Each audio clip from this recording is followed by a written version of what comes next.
اتنا مکمل منظر تھا کہ وہ بارہا ندیم کو پکارنے پر مجبور ہوئی تھیں، لیکن اب یہ کسی حد تک کمی پوری ہو گئی تھی۔ صوفیہ اپنی تائی، چاچا چاچی اور کزنز کے حصار میں تھی۔ انہوں نے خصوصی طور پر تصویریں بنوائیں۔ وہ ممنونیت سے فہیم چاچا کو دیکھنے لگیں۔ کہنا سننا پھر کبھی، ہم چاہتے تھے کہ ندیم کی نشانی اپنوں کی دعاؤں کے ساتھ رخصت ہو۔ اس کا باپ نہیں تو کیا ہوا، باپ جیسا تو ابھی زندہ ہے نا۔ وہ ان کے الفاظ پر نہال ہو گئیں۔ کہنے سننے کی بھلا اب ضرورت ہی کیا تھی؟ تائی کے چہرے پر شکنیں کم تھیں، یہی کافی تھا۔ یہ سعدیہ کو کہاں چھپا رکھا ہے؟ کس قدر بے مروت لڑکی ہے، گھر والوں کی بھی کوئی پرواہ ہے اسے؟ تائی کا لہجہ قدرے نرم تھا، البتہ لفظوں کے معاملے میں انہیں خود پر اختیار نہیں تھا۔ وہ کہیں چھپ کر نہیں بیٹھی، بس شرمندہ ہے آپ لوگوں سے، راحت بیگم نے رسانیت سے کہا۔ نعمان بھی وہیں آ گیا۔ اب شرمندہ ہونے کا کیا فائدہ؟ چاچی کا چہرہ جھک گیا۔ اب بھی کچھ نہیں بگڑا، وہ میرے لیے صوفیہ کی طرح ہے، میں اسے بھی اسی دھوم دھام سے رخصت کروں گی۔ آپ بس نعمان مجھے دے دیں۔ راحت بیگم کا ظرف آج بھی سمندر جیسا تھا۔ سجے سجائے حال میں ایک خاموش گوشے میں وہ ان لوگوں کے ساتھ محو کلام تھی۔ مسکن کے مکین یہ منظر دیکھ کر حیرت کے دائرے سے باہر نکل آئے تھے۔ شجاع نے بھی صوفیہ کے ساتھ سرگوشیاں شروع کر دی تھیں۔ میری حسین دلہن اب تو دل سے خوش ہے نا، ایک مظلوم آدمی کا دل تو نہیں توڑے گی۔ شجاع سدھر جاؤ، یہ سب نے سن لیا ہے، فائزہ نے احساس دلایا۔ تو سن لیں، کوئی تو میرے حق میں دعا کرے گا۔ میں نے اس سے پہلے بھی آپ کا دل توڑا ہے؟ یہ پہلی سرگوشی تھی سرخ آنچل کی اوٹ سے۔ شجاع کا چہرہ مزید جگمگانے لگا۔ ظاہر ہے اچھی بیویاں اپنی چیزوں کی حفاظت دل و جان سے کرتی ہیں، اور اچھی بیویوں کے شوہر کیا کرتے ہیں؟ یہ انم تھی جس نے اچانک آ کر جملہ اچک لیا تھا۔ بس اپنی بیویوں سے پیار کرتے ہیں، اور کیا کرتے ہیں؟ شجاع کی زبان کو اب بریک نہیں لگ رہے تھے۔ صوفیہ نے سرخ حنائی ہاتھ اپنی گود میں رکھ کر جوڑ دیے۔ شجاع کو اس کی یہ شرمیلی سی ادا بہت پیاری لگی تھی، اور چپکے سے اپنا ہاتھ اس کے دونوں ہاتھوں پر رکھ دیا تھا۔ اس ایک لمس میں جذبوں کی حدت کے ساتھ محبت کا مان بھی تھا، زندگی بھی تھی، اور زندگی گزارنے کے لیے مضبوط سائبان ہونے کا یقین بھی تھا۔ اس نے ذرا سا پہلو بدلا، تھینکس کہا، اور شجاع نے ہاتھ ہٹا لیا، مگر انم اتنا دلکش منظر کیمرے میں قید کر چکی تھی۔ آئی لو یو سو مچ، وہ اپنے کیمرے کو چوم رہی تھی۔ شجاع نے اس کی شرارت پر بے ساختہ قہقہا لگایا تھا۔ لڑکے لڑکیوں کا ایک گول آخری گروپ فوٹو بنوانے کے لیے اسی پر وارد ہوا تھا۔ ان میں سعدیہ اور نعمان بھی تھے۔ صوفیہ کو بہت اچھا لگا تھا۔ وہ نعمان کو آل دا بیسٹ کا اشارہ کر کے مسکرا دی تھی، اور کچھ ایسے ہی تاثرات اس کے بھی تھے۔ خالہ جان ہم سے دور جا کر خوش وہ بھی نہیں رہی، اس وقت بھی وہ تکلیف میں ہے، معاف کر دیں اس کو، کچھ تو اس کی تکلیف کم ہوگی۔ ان کے ذہن میں فرش پر بیٹھی شمائلہ ثبت ہوئی تھی۔ جب سے مل کر آئے تھے وہ بے چین تھے۔ کیا میرے معاف کرنے سے اس کے گناہ کم ہو جائیں گے؟ کیا ان لوگوں کی تکلیف ختم ہو جائے گی طارق، جو اس کی وجہ سے برباد ہوئے؟ ان کی آنکھیں نمکین پانیوں سے لبریز تھیں۔ اس کی تکلیف اور سزاؤں کا سن کر دل گہری کھائی میں جا گرا تھا۔ وہ جانتی تھی شمائلہ کو اس کے اعمال کی سزا ملے گی، کیونکہ دنیا مکافات کا گھر ہے، مگر اتنی جلدی ان کی زندگی میں ہی اس کی آزمائش کا وقت آ جائے گا، یہ انہیں اندازہ نہیں تھا۔ خالہ جان ہم سب نے اپنے حصے کا کام کرنا ہے، باقی وہ اوپر بیٹھا ہے نا، سزا اور جزا کے سارے فیصلے سنانے والا، اس کی رحمت کے خزانے میں کوئی کمی تو نہیں، اور وہ سب سے بڑا معاف کرنے والا ہے۔ طارق محمود اٹھ کر ان کے پاس چلے آئے۔ ان کے ہاتھوں میں تسبیح لرز رہی تھی اور آنکھیں برسنا شروع ہو گئی تھیں۔ خالہ جان آپ نے چلنا ہے اس کے پاس؟ وہ دھیمے سے بولے۔ نہیں نہیں، میں نہیں جاؤں گی، مجھ سے اس کی عاقبت نااندیش کی حالت بھلا کب دیکھی جائے گی؟ یاد ہے نا جب بجلی چمکتی تھی تو وہ سارے دروازے کھڑکیاں بند کر کے بیٹھ جاتی تھی؟ وہ اس لمحے بہت کرب میں تھی، یہ بات راجہ طارق محمود سے بہتر کون جان سکتا تھا، مگر ان کے پاس اس ماں کے درد کا کوئی درمان نہیں تھا۔ تم عاشر کو کہو مل آئے اس سے، اور میرا پیغام بھی دے دے۔ معاف کر دیا ایک ماں نے اسے، لیکن وہ اپنی عافیت کی دعا کرتی رہے رب کے حضور۔ دنیا تو ختم ہو جائے گی، منزل تو وہ ہے جہاں گناہوں کا بوجھ اٹھا کر نہیں پہنچ سکتے۔ اس کو بولو میں اس کے لیے دعا کروں گی۔ ان کی آواز کپ کپا رہی تھی اور آنکھیں برس رہی تھیں۔ راجہ طارق محمود کو اندر باہر کا منظر ایک جیسا لگ رہا تھا، جل تھل سا۔ خالہ جان عاشر بہت ضدی ہے، میں نے اس سے کہا تھا، ماں باپ کے ہوتے ہوئے اس نے یتیمی کا دکھ دیکھا ہے، زندگی کے بہت سے دکھ سکھ تنہا کاٹے ہیں، تمہارا خون ہے وہ، شمائلہ کا دودھ پیا ہے اس نے، کچھ تو اثر ہوگا نا تم دونوں کی خصلتوں کا۔ ان کی بات پر وہ چپ سے ہو گئے۔ عاشر ان کی طرح انا پسند تھا تو اپنی ماں کی طرح ہٹ دھرم بھی، وہ اسے کوئی الزام نہیں دے سکتے تھے۔ شمائلہ اس وقت بے رحم بن گئی تھی جب اسے ماں کی سب سے زیادہ ضرورت تھی، وہ اگر آج بے رحمی کا مظاہرہ کر رہا تھا تو یہ فطرت کے خلاف نہیں تھا۔ وقت لگے گا اور وہ ٹھیک ہو جائے گا، انہیں یقین تھا، کیونکہ وہ ان کا بیٹا تھا۔ ان کے دل کے کسی تنہا گوشے میں بھی تو شمائلہ کے ساتھ رفاقت کے کئی سال کنڈلی جمائے بیٹھے تھے۔ وہ ابھی بھی سر اٹھاتے تو بہت تکلیف ہوتی تھی۔ جب یہ تکلیف آنکھوں کے راستے باہر نکل جاتی تو راحت کی دھوپ اس کنڈلی والے سانپ کو کہیں چھپ جانے پر مجبور کر دیتی۔ وہ نانوں کو روتا چھوڑ کر خود دریچے کے سامنے آ گئے۔ آج ان کی اپنی آنکھیں بھی تو بھیگ رہی تھیں، اندر باہر سب جل تھل تھا۔ گرجتے برستے موسم میں آؤٹنگ اور ڈنر کی اختراع کسی ایک دماغ کی کارستانی نہیں تھی، بلکہ وقت کا تقاضا تھا کہ اس موسم کا مزہ لیا جائے، اور پھر یہ دعوت قدسیہ کو انٹرٹین کرنے کے لیے بھی دی گئی تھی۔ یہ الگ بات کہ قدسیہ سے زیادہ وہ لوگ انٹرٹین ہو رہے تھے۔ عاشر نے خزیمہ کو بھی بلایا تھا۔ ڈنر کے بعد مال روڈ کی مٹر گشت اور پھر فیورٹ کافی ہاؤس کے خوشگوار سے ماحول میں کافی کا مزہ لینے کا آئیڈیا بھی اس کا ہی تھا۔ آپ کیوں خفا ہو رہی ہیں؟ بارش ہوگی تو دیکھا جائے گا، آپ کو کوئی نہیں بھیگنے دے گا۔ نازک مزاج کھولا کی برہمی پر خزیمہ کی آفر حاضر تھی۔ بہت دن خاموش رہا تھا مگر اب اس کا ساتھ چپ نہیں رہنے دیتا تھا۔ اصل میں اسے رات سے ٹیمپریچر ہو رہا ہے، یہ تو آنے کو بھی تیار نہیں تھی، مگر کاشف کسی کی سنتا ہے۔ کشمالہ نے اس کا دفاع کیا تو کاشف آداب بجا لایا۔ یاد کرو گے تم لوگ ان دنوں کو جب کاشف نہیں ہوگا؟ وہ معصوم سی شکل بنا کر بولا۔ بکواس نہیں کرو، ہم تمہارے ہوتے ہوئے بھی ان دنوں کو یاد کر لیں گے، اس کے لیے تمہیں کہیں جانے کی ضرورت نہیں۔ عاشر نے فوراً ہاتھ اٹھا کر تنبیہ کی تھی۔ کاشف کہیں چلا جائے اب یہ بات کسی کو بھی قابل قبول نہیں تھی، وہ اسی خاندان کا حصہ لگتا تھا۔ مسافر کا کوئی ٹھکانہ نہیں ہوتا دوستو، تو منع کون کر رہا ہے کہ مسافر ٹھکانہ نہ بنائے؟ ضروری ہے ساری دنیا کو اپنی ہتھیلی پر سمیٹا جائے؟ خزیمہ نے جرح کی۔ کوشش کی تھی ٹھکانہ بنانے کی مگر کسی نے ساتھ نہیں دیا، صاف انکار کر دیا کہ بھئی تم پر بھروسہ نہیں، تم تو ڈرامے باز ہو۔ بھلا سوچو اس طرح کے القابات کے بعد دل پر کیا گزرتی ہے۔ وہ صاف چوٹ کر رہا تھا۔ خولا سامنے ہی بیٹھی تھی، بے ساختہ کھل کھلا کر ہنس پڑی۔ کچھ یہی حال قدسیہ اور عاشر کا تھا، البتہ کشمالہ فوراً ہی اپنی چیئر سے اٹھ کر اس کے پاس آئی تھی۔ دیکھو میرے دوست، اللہ جب ایک در بند کرتا ہے تو کئی کھول دیتا ہے، تم مایوس کیوں ہوتے ہو؟ اس نے ہنسی دانتوں تلے دبا لی تھی۔ عاشر کو اس کی یہ ادا بہت پیاری لگی تھی، کبھی کبھی تو اس کی سنجیدگی کا خول ٹوٹتا تھا۔ عاشر کو اب وہ اپنے جیسی لگتی تھی، خاموش گہرے سمندر جیسی مگر ہمدرد بادلوں کے سائے جیسی۔ میں مایوس نہیں ہوں، بس انصاف کا طلبگار ہوں۔ تمہیں انصاف ضرور ملے گا میرے دوست، ستاروں سے آگے جہاں اور بھی ہیں۔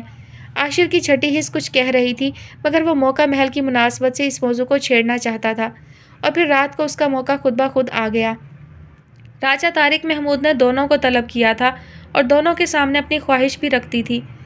مجھے نہیں پتا کہ تم دونوں کا فیصلہ کیا ہوگا، تم لوگ اتفاق کرو گے یا نہیں، لیکن میں ایک مشورہ دینا چاہتا ہوں اور میری زندگی کا تجزیہ کہتا ہے کہ یہ تمہارے لیے بہترین ہوگا۔ عاشر تمہارے لیے کشمالہ اور کاشف تمہارے لیے قدسیہ سے بہتر کوئی رفیق نہیں ہو سکتا۔ انہوں نے بڑے سبھاؤ سے تمہید باندھی تھی اور پھر دونوں کو اپنی نظروں کے حصار میں لے کر دوستانہ لہجے میں اپنی رائے سے آگاہ کیا تھا۔ عاشر نے چونک کر پہلے کاشف کو پھر طارق محمود کو دیکھا۔ اسے حیرت نہیں خوشی ہوئی تھی۔ کاشف کے لیے بہت اچھا لگا تھا کہ باپ نے اس کے دل کی بات بن کہے جان اور مان لی تھی۔ البتہ کاشف کسی گہری سوچ سے باہر آیا۔ آپ جانتے ہیں میرے کام کی نوعیت، آپ کو پتہ ہے میری زندگی میں صرف سفر ہی سفر ہے، میں تو سمجھتا ہوں مجھے اس جھنجٹ میں پڑنا ہی نہیں چاہیے۔ وہ ذرا دیر کو چپ ہوا۔ میں سچ بتاؤں، مجھے خولا کو دیکھ کر احساس ہوا تھا کہ وہ میرے مزاج کو سمجھ سکتی ہے، وہ بہت سی عادتوں میں میرے جیسی ہے، لیکن حقیقت یہ ہے کہ زندگی گزارنے کے لیے عادتوں کا مشترک ہونا ضروری نہیں، بلکہ دل پر دستک نہ ہو تو یہ فیصلہ نہیں کرنا چاہیے، اور شاید میں یہ نہیں۔ راجہ طارق محمود کو بے ساختہ اس پر پیار آیا تھا۔ وہ تھا تو ان کے بیٹے کا ہم عمر، مگر اس سے رشتہ دوستوں والا تھا۔ اسی لیے جب ہمیں کوئی فیصلہ کرنے میں دقت ہو تو ہمیں فیصلہ بڑوں کے ہاتھ میں دے دینا چاہیے۔ قدسیہ اچھی لڑکی ہے، اچھے خاندان کی ہے، اور سب سے بڑی بات اس کی طبیعت کا ٹھہراؤ، سلجھا ہوا مزاج اور دھیما پن تمہاری بے چین اور سیلانی فطرت کے لیے بے حد مناسب ہے۔ ابھی تھوڑی دیر پہلے ہی تو انہوں نے قدسیہ سے بات کی تھی اور وہ بس رو پڑی۔ شاید آپ ٹھیک کہتے ہیں، اس نے سر جھکا لیا۔ سیاہ آنچل کی اوٹ سے جھانکتی سیاہ آنکھیں اسے اپنے ارد گرد محسوس ہوئی تھیں۔ کیا کبھی ان آنکھوں نے اس کے دل پر دستک دی تھی؟ وہ حیرت زدہ تھا، اسے جواب اسبات میں ملا تھا۔ شاید نہیں بابا جان، بالکل ٹھیک کہتے ہیں، اب زیادہ ڈرامے کرنے کی ضرورت نہیں۔ عاشر کا چہرہ خوشی سے چمکنے لگا، وہ دل سے ان دونوں کے ساتھ کا مطمئن تھا، پتہ نہیں کیوں۔ اور برخوردار اپنے بارے میں کیا خیال ہے؟ ان کی سرخی محل آنکھوں میں شرارت کے رنگ اتر آئے۔ اس کا خیال تو مجھ سے پوچھے نا، پہلی فرصت میں شادی کر دیں اس کی، اور شادی اس لیے بھی ضروری ہے کہ کوئی تو چینج آئے، کب سے زندگی ایک ہی ڈگر پر چل رہی ہے،